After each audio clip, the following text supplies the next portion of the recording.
Encantos del Perú y Tarpuy JF Producciones presentan Apertura de los Carnavales 2017, domingo 29 de enero en el Complejo Santa Rosa, con los artistas más consagrados y carnavaleros. Directamente de Ayacucho llega La Clave Decisiva. Cholita bonita, guamanguinita. Clave Decisiva en vivo. A ver todos cantando y bailando.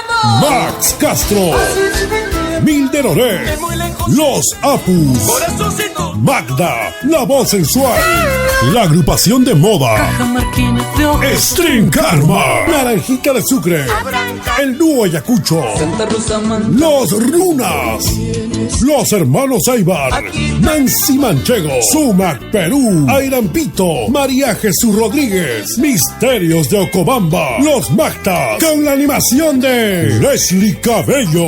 Este 29 de enero vamos a la apertura de Carnavales 2017. Todo desde el mediodía en el local más imponente, Complejo Santa Rosa, frente a los bancos de Santa Anita. Habrán comparsas, yunzas millonarias, festival gastronómico, el Cuchactao Puca Picante, Chicha de Jora, Yuyo Picante y la rica patasca. Ya lo sabes, el 29 de enero estamos en el Complejo Santa Rosa a partir del mediodía en la gran apertura de los Carnavales 2017. No puedes perdértelo. Será inolvidable.